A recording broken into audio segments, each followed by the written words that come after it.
A Disney conseguiu o impensável, estragar o próprio clássico que deu origem a tudo. A nova Branca de Neve não só decepcionou todos com mudanças bizarras e lacrações forçadas, como também atingiu a vergonhosa marca de 1.6 no IMDb, sendo apontada como um dos piores filmes da história do cinema.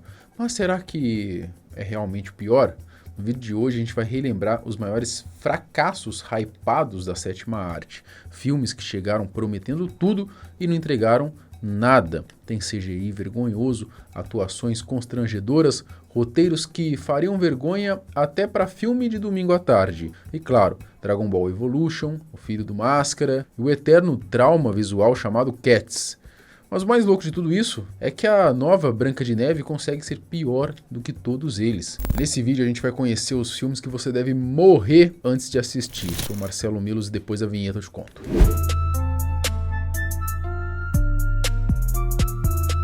Antes da gente entrar nessa lista, vale lembrar que a gente usou o IMDb como referência, né? Apesar de existirem filmes com notas ainda mais baixas do que essas daqui, a gente decidiu incluir apenas aquelas, né, que as produções vieram aí cheias de hype, né, tentando agradar o grande público, mas que não conseguiram nada, né? A gente vai conhecer essas decepções. Cats. O filme musical, já começa por aí, né? Musical. Se tem filme e musical no mesmo nome, já é sinal de que vem bomba por aí, vem bomba. Já avisei que vai dar merda isso. O filme musical americano-britânico se diz uma comédia dramática, baseado no musical homônimo, que por sua vez foi baseado no livro Old Possum's Book of Practical Cats. Vocês veem, o negócio é louco. Do poeta aí T.S. Eliot. Só essa descrição, né, já deu um pouco de sono, não é? Eu achei meio bosta. Dirigido por Tom Hooper, o mesmo que já havia comandado o musical Os Miseráveis, a produção investiu pesado para reunir um elenco até de nome, né, na esperança de que o filme fosse um sucesso. Estrelado por Jennifer Hudson, Taylor Swift, Idris Elba, entre outras feras de Hollywood, né? A Universal Pictures lançou o filme em 20 de dezembro de 2019, esperando que seria então um grande sucesso. Mas a verdade é que tudo começou a desandar logo de cara. Por mais absurdo que pareça, o filme foi finalizado apenas 12 horas antes da estreia mundial. Isso não é bizarro? Bom, com isso, algumas cenas ainda estavam com os efeitos especiais inacabados, o que acabou então obrigando a produção a refazer partes do musical. E aí a nova versão começou a ser exibida alguns dias depois da estreia, algo praticamente inédito na história do cinema, não lembro de outra ocasião em que isso ocorreu. Só que, mesmo aí com uma leve melhora nos efeitos visuais, o estrago já estava feito. O filme continuou sendo aí duramente criticado pelo público e pela imprensa especializada, se tornando então um fracasso financeiro e sendo eleito um dos piores lançamentos de 2019 e para muitos um dos piores da história do cinema. O crítico Roberto Sadowski descreveu Cats como um desperdício de tempo, de dinheiro, de talento e de recurso. Não é à toa que a sua nota lá no IMDb é de 2.8. É assim, né? A obra com certeza merece estar nessa lista aqui. Isso aqui é uma porcaria! Dragon Ball Evolution. Esse daqui, só de lembrar, já dá uma tristeza, né? Esse filme aqui conseguiu deixar todo fã de Dragon Ball, inclusive eu, completamente revoltado na época. É horrível isso. Quando anunciaram, né, que fariam um filme live action de um dos animes mais icônicos de todos os tempos, é claro que a empolgação tomou conta, né, de todo mundo. Mas aí veio o resultado e, junto com ele, a decepção. Dragon Ball Evolution foi dirigido por James Wong, produzido por Stephen Chow e distribuído pela Fox, né?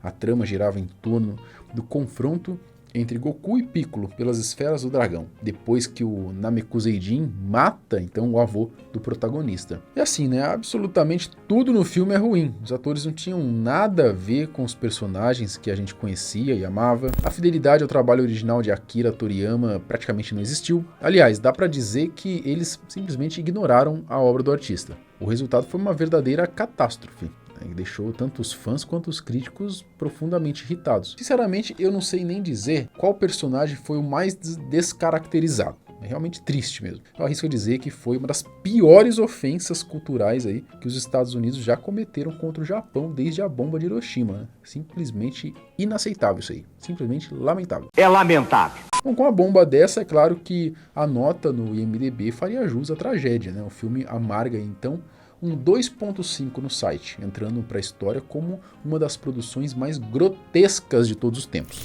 O Filho do Máscara.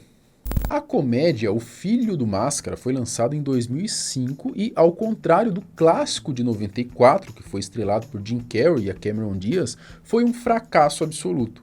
Apesar de ser considerado uma continuação de The Mask, o filme segue por caminhos tão diferentes, né, que mais parece um spin-off do que uma sequência direta. O problema é que, independente da intenção, ele não conseguiu honrar a obra original e o resultado foi uma vergonha. Uma tragédia cinematográfica. As críticas ao filme foram pesadas, né, com gente dizendo que a experiência de assisti-lo era excessivamente frenética e dolorosamente sem graça. Teve crítico que nem conseguiu chegar ao fim, tão ruim que achou. Está uma merda! O Filho do Máscara foi inclusive o campeão de indicações ao temido Framboesa de Ouro em 2005, né, concorrendo em 8 categorias, levando o prêmio aí de pior remake ou sequência. O prejuízo também foi amargo para Dark Horse Entertainment e a New Line Cinema, responsáveis aí pela produção e distribuição. Um orçamento estimado entre 84 a 100 milhões de dólares. Meu, gastaram dinheiro nessa porcaria, hein? Pô, isso é jogar dinheiro fora. O filme arrecadou apenas 57,6 milhões em bilheteria mundial, se consolidando então como um fracasso comercial. Não é à toa, né, que a nota lá no IMDb é de míseros 2.3. Branca de Neve. Como deu pra ver, né, os filmes que eu mencionei até agora já são de uma qualidade extremamente duvidosa. Mas essa versão da Branca de Neve conseguiu superar, ou melhor, afundar ainda mais, né, atingindo uma nota muito, mas muito pior do que todas aquelas produções. É inacreditável o nível que as coisas chegaram. Desde os primeiros anúncios, o live action da Disney já estava cercado de polêmica. Né? A Rachel Zegler, escolhida aí para viver a protagonista, causou bastante com as suas declarações sobre a história original, né? Lacrou bastante, criticando o enredo clássico, fazendo questão mesmo de vamos lacrar, né? Vamos lacrar bastante mesmo, né? Em praticamente toda a oportunidade que ela tinha de aparecer. I just mean that it's no longer 1937, and we absolutely wrote a Snow White that she's is not going to be saved by the prince. She's not going to be saved by the prince, and she's not going to be dreaming about true love. She's dreaming about becoming the leader she knows she can be, and the leader that her late father told her that she could be if she was fearless, fair, brave, and true. Para piorar ainda mais a situação, né, quando começou a receber críticas, a Rachel Zegler ela respondeu lá no X com um Free Palestina, fazendo referência direta à guerra entre Israel e Palestina. Isso acabou politizando ainda mais o ambiente em torno do filme. E tem um detalhe curioso, né, e um tanto quanto irônico também. A sua colega de elenco, a Gal Gadot, além de ser muito mais talentosa, muito mais carismática, muito mais bonita, né, ela é israelense. Dizem, inclusive, que as duas nem se falam mais nos bastidores por conta dessas tensões. Além de toda a polêmica, a produção em si foi uma verdadeira tragédia, cheia de lacrada forçada, personagens descaracterizados. O príncipe e a bruxa, por exemplo, tem absolutamente nada a ver com os originais. Eles simplesmente desmontaram a essência da obra clássica. No início, chegaram a dizer que nem haveria anões na história, mas depois da reação negativa do público, voltaram atrás. Só decidiram fazer os anões em CGI, né, o que ficou extremamente bizarro. E para piorar, né, ao optar por efeitos digitais, acabaram tirando o espaço de atores anões que poderiam muito bem ter feito os papéis para isso. Né? E isso sim, para mim, é um verdadeiro preconceito. Enfim, o fato é que a Disney se lascou mais uma vez, né, por insistir nessa linha aí da cultura woke. A bilheteria até que teve um início razoável, muito por conta da curiosidade do público em ver o tamanho do desastre. Mas, sinceramente, não parece que esses números vão crescer muito além disso. O desgaste com o público é evidente e a impressão que fica é que a magia dos contos de fadas foi trocada por agendas forçadas e decisões questionáveis. Ainda mais agora, né, com uma incrível nota de 1.6 e caindo no IMDb.